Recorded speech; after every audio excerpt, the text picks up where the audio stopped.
Oh, what do I think of piracy? Man, that's a loaded and complicated question.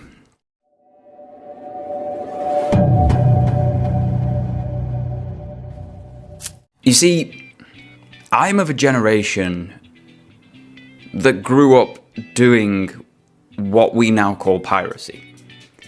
And I'm not talking about the Morpheus, LimeWire, all that sort of Napster era of the internet where everything was knowingly stolen, knowingly acquired for free. I'm talking from even before that.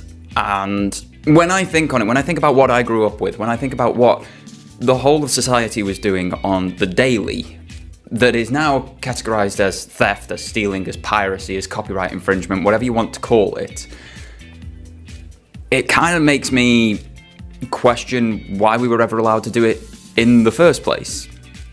You see, stealing a movie now, you can go to a torrent site and download it there, you can jump onto a bunch of different websites, watch them there. There's loads of different ways to watch a movie not through official means. And back in the day, we had all the same things as well. But what you did was wait for a movie to come onto television. Because television is free. Television is paid for by the adverts that are on the TV. Television is paid for here in the UK via our TV license, £12 a month. You get Freeview television, like 90, 100 channels or something like that. And attached to that television, growing up, and even into my early formative adult years, was either a VHS video recorder or a DVD recorder.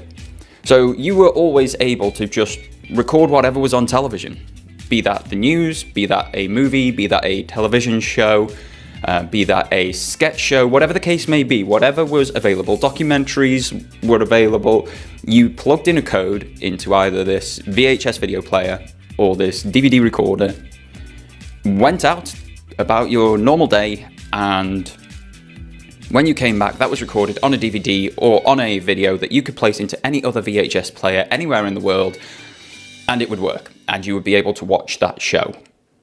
What you could also do, especially with the VHS players, which was incredible, was plug another VHS into that VHS player. So if somebody else had a video of something that you wanted, you could borrow that video, record it onto your own VHS, which was sold in supermarkets here in the UK, and then you had got that movie for the sum price of watching it once, and you could then play it again and again forever. And you could do very much the same with the DVD recorders. So for years, people were able to get, with a little bit of patience, any movie, any TV show, any documentary, anything that they wanted that aired on television for free, or for the cost of the VHS and the equipment that you were using to record it all. It was a brilliant way of staying up to date, of catching stuff that you otherwise wouldn't have been able to because you weren't at home. And everybody did this.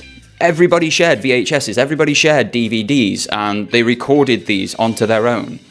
And companies promoted that you do this. I remember a Philips advert from the 90s telling you to buy 2 of their VHS players because you could make copies of tapes for all of your friends then. Like, the companies told us to do what they now are telling us not to do. So I grew up with that. I also grew up with recording music off the radio. We would sit around listening to radio stations for hours on end, waiting for that one song to come on, and then hit record. We would record that onto a cassette tape, eventually onto CDs, and we would be able to play that back however we wanted. Stick it into our Sony Walkman, stick it into our CD Walkman, stick it into the main hi-fi in the house, stick it into our computers, whatever the case may be. We were just able to record these songs off the radio, completely free of charge, other than the cost of the cassette, which most households had hundreds of, or the cost of the CD, which again, most households had hundreds of, and again, were all sold in the supermarket alongside your groceries, completely legally. And you would make up a mixtape, a mix CD of songs that you wanted off the radio. And then if you were one of these fancy people who had 2 decks, so either 2 cassette decks or 2 CD trays in your hi-fi system, you could then record that CD for a friend and just give them the same thing. Like, no money to the artist at all, other than the royalties they get for it being played on the radio. And again, that's now disappeared. Like, if you were to get a song now and put it onto whatever device you so fancy without having paid money for it, people in the music industry are going to call it theft. They're going to call it piracy. And like, even games, even video games back in the day, I remember borrowing The Sims, the original Sims, from, well, I didn't borrow it, my brother borrowed it from one of his friends. We installed it onto our home computer, then went onto the Sims website to download a crack so that we could just play it without the disc. That was an official means of playing that game. Borrow somebody else's disc, download the crack from the game's own website. Standard practice. This is what companies did. But if we were to do that now, if I was to take, say, Cyberpunk 2077, borrow somebody else's version of the game and put it on my system and just download a crack so that it works without the disc or without any form of hardware, CD Projekt Red would say that that is piracy. Even though we were doing it legally at the behest of these companies just over 20 years ago. If I were to go online and watch the newest Superman movie, not on HBO Max, that would be classified now as theft. Even though I've waited for it to be available elsewhere and a friend could record it off whatever they're watching onto a VHS as they've done in the past and give me that VHS, that's now somehow classed as piracy. And I think this is where a lot of discussions around what piracy is and what its impact on the world is have changed and are at loggerheads with one another. Because you've got companies now saying that what we've done for generations is wrong, even though these companies sold us this ideal for many, many generations, many different sets of hardware and means of doing these things. When we went from Betamax to VHS, they sold that same dream, just record everything you want off the television. When we went from VHS to DVD, they sold us that same dream again, record whatever you want off the television. It was the same for vinyl to cassette to CD, and even to MP3. It's baffling when your life has been piracy, but you were doing it legally in the past, and just doing that same thing now is suddenly illegal. So what do I think of piracy? I think what a lot of companies call piracy, what a lot of people deem piracy, is a societal challenge. Because so many of us are used to doing it. We were told by these companies to do it. And to suddenly have a different set of messaging from them is hard to swallow, very hard to swallow. Because for myself, at nearly 40 years of age, that's 4 decades worth of experience that needs to be undone to try and adhere to the new normal. But piracy is seeing a rise at the moment, and it's nothing to do with, oh, people don't want to pay for things, and it's nothing to do with like a protest or something. It's all to do with affordability. Like, people will happily pay for things. Pre-COVID, piracy was nearly dead. And the reason that piracy was nearly dead is because nearly all content was easy to access. If you wanted a new song, you went to Spotify. If you wanted a new TV show or movie, you went to Netflix. If you wanted a new game for the cheapest possible price, you went to Steam. Or you went to something like CD Keys to get sales on games or wallet amounts for any platform, PlayStation, Xbox, Nintendo. You could get cheaper prices there for all of this. And because of these cheap entry points, because of this ease of access to the end user, piracy nearly died. Like, it was on a decline so great that if they had just stayed on that path, piracy would now basically not exist. I think you would only see it in sport because of, again, that ease of access. Sport has become incredibly lucrative for a lot of companies, so they charge extortionate amounts of money for it, which means people are going to try and find other ways to view it. And that's could be something as simple as going down to the pub to watch the game rather than wanting to watch it at home. Or 7 of you splitting the cost at one person's house and you all go around and watch the game there together. And it doesn't matter what sport we're talking about here. Worldwide, sport has been put behind a paywall, which is despicable if you ask me. But still, that ease of entry, that ease of access for the majority of content meant that piracy basically disappeared. But then everybody wanted a piece of the pie. Disney wanted to get their hands on more money through streaming. They saw what Netflix were doing, they saw the money that Netflix was making, and they wanted to be part of that. Which meant suddenly a bunch of content was taken away from Netflix because Disney wanted it on their own platform. They wanted that exclusivity to make you want to buy into their streaming service. And they wanted to charge you exactly the same as Netflix.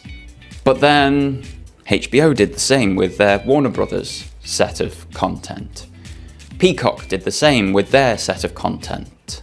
And every single creator of content on the television and movie side wanted a piece of the pie.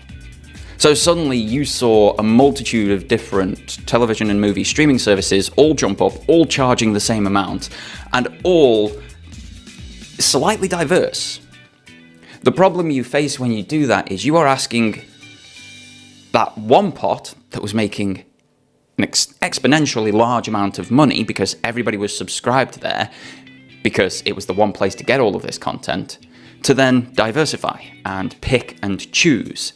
And when you do that, you're only going to get a little piece of that pie. And the pie that that originator was holding on to and supplying a service for is suddenly not making anything like they used to make. So all of these companies, to try and break even with these services that cost a lot of money to run, because you do need a lot of server space, you need a lot of bandwidth, you need a lot of technology to make them happen and happen well, they're suddenly charging more money. And when you're charging more money, you're making people less inclined to part with that money for a service that they used to get for half of that price or less.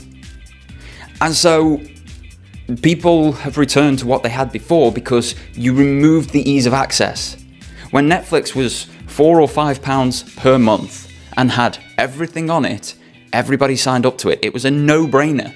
You didn't need to pirate the stuff because it was all on Netflix. You just sign up, pay a really small monthly subscription, and get the content that you want in high quality really easily. When that is then diversified and everybody increases the price, you are increasing that barrier to entry. Because if I want to watch a show like Stick, for example, I suddenly need to sign up to Apple TV Play or whatever it's called. Apple Movies, I don't know what it's called. The Apple version of Netflix. But that's for one show. That's the only show I want to watch over there. But if I want to watch Invincible, I need to sign up to Amazon Prime. And if I do that, I still get adverts even though I'm paying for it. So I need to pay more money to get the same experience that I used to get for £3 when it was known as Love Film here in the UK, before Amazon bought it out. When you increase the barrier to entry, you prevent more people from actually accessing the content. And when people are actively prevented from doing something, they're going to find another way to go about it. They're going to find another way to do it. And for people in my generation, who are used to getting things in a certain way because we've been told to do that by manufacturers, by service providers and what have you, we're going to find ways to access the content that we want without having to jump through all of these exponentially high price points and these rules that make no sense. Netflix cracking down on password sharing. I have a Crunchyroll account that I share with a friend, and he had a Netflix account that he shared with me.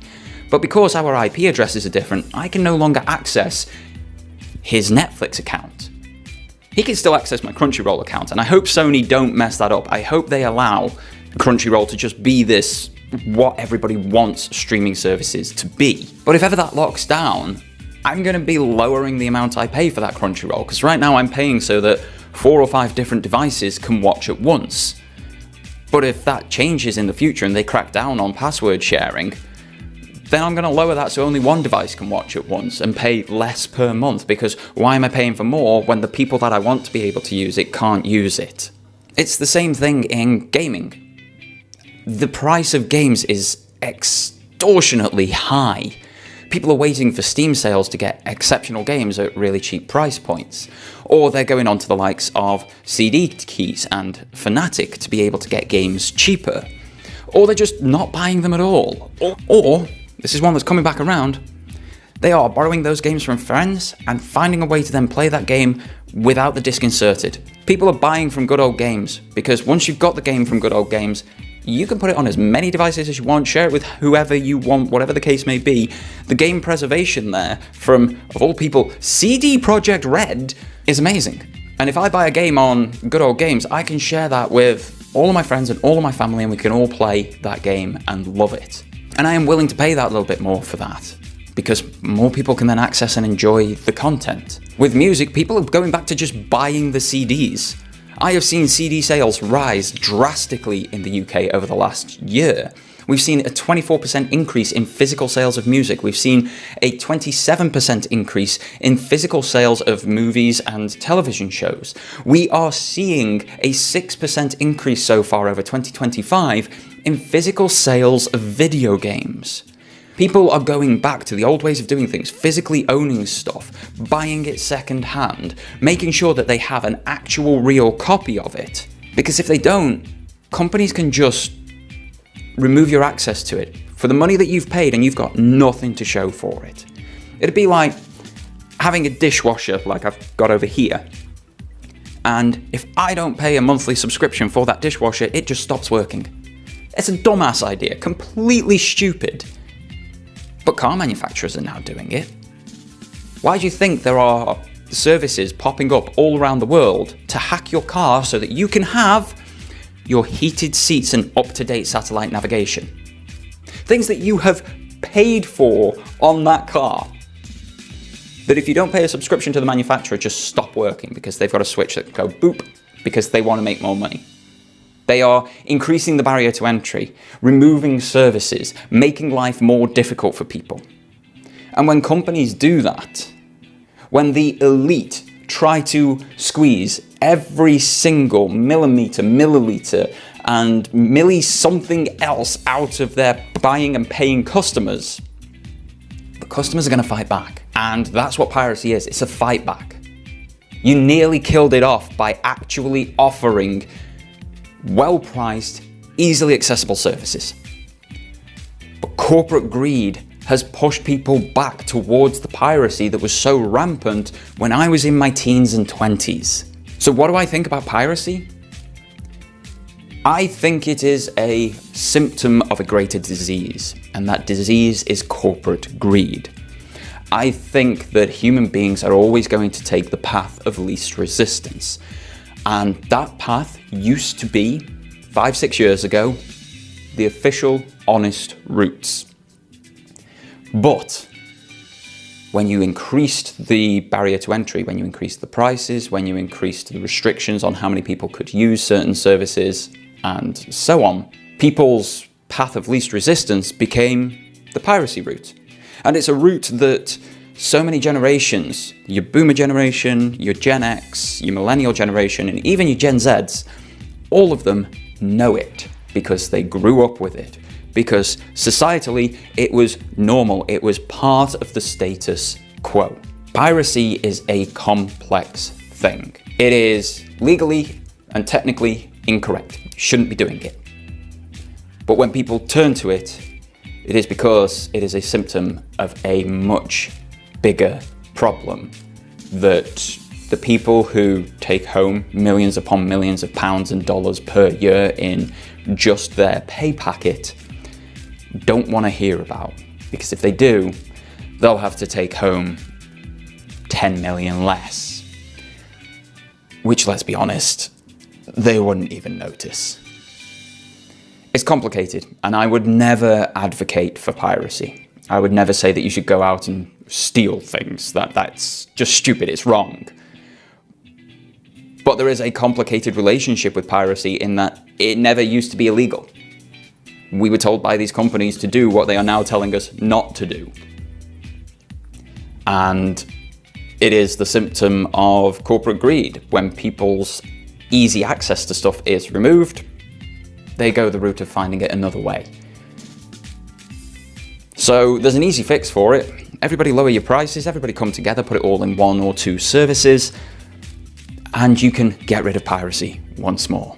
And that's across the board. That's in all of these areas that feel piracy, whether that be television, movies, books, music, games, anything, sport, anything that has this sort of cost to view, cost to play, cost to access, that is extortionate, that needs hardware and software, and then licensing that means these things can be taken away from you at any point. People are going to find another way to do it. It's just human nature. They're going to take the path of least resistance. So put as few resistances as possible in front of them for the official routes, and you never need to worry about piracy. It's a symptom of corporations' failures, essentially. So that's my long-winded, very complicated thoughts on piracy, but what about you guys? Are you with me? Was it so normal for you growing up to just like record things off the television, then put it on another VHS to give to friends and family? Was it normal to make that mixtape for you, or just download a crack for a game from the official website? Like, these were normal things. These were official routes to get access to these things, and they've been removed. That's my view on it a lot of the time, and that's increased that barrier to entry that I've been talking about through a lot of this video.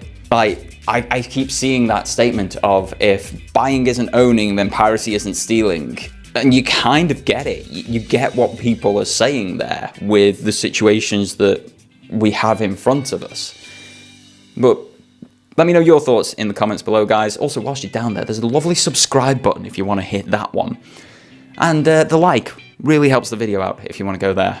But otherwise, my name is Doron. Thank you for tuning in to this talking head waffle. And until next time, folks, have yourselves a fantastic day. And take care.